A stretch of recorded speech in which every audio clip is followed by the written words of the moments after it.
Today we're talking about machine translation, taking a sentence in another language and turning it into an English sentence. First, we'll begin with an introduction to what machine translation is, the components of machine translation systems, and then we'll talk specifically about word-based models of machine translation, and then very briefly at the end we'll talk about how to extend these systems beyond word-based models. For many years we didn't know how to read Egyptian hieroglyphics. And the breakthrough that allowed us to finally unlock the meaning of these words was this stone here called the Rosetta Stone that had text in both Greek and Egyptian hieroglyphics. And when we found this stone, we were able to understand, finally, Egyptian hieroglyphics.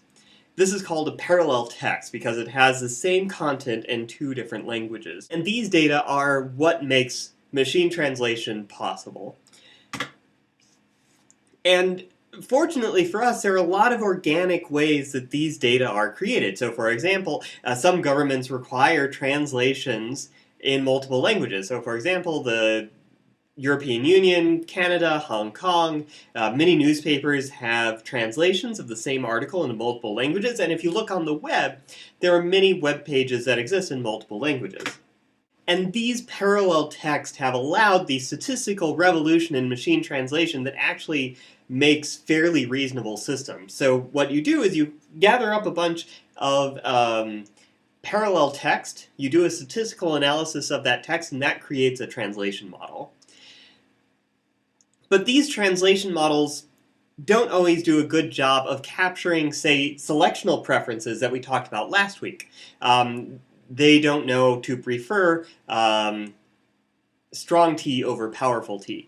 To capture this sort of thing, you need good language models, and these are things that we talked about before in previous weeks, and these are learned entirely on English text. And then, together, these are combined in what's called a decoding algorithm that allows you to select over all of the many different English translations of a sentence the one that best translates the foreign phrase that you wanted to translate.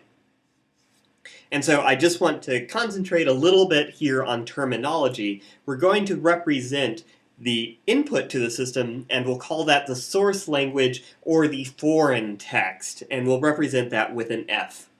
And for the purposes of discussion, today we're going to be talking about only translation into English, but obviously the techniques here extend to other directions, but this will make it a little bit easier to talk about it. And we'll try to create English sentences E that best represent the foreign input F. And we'll call this the target language or English.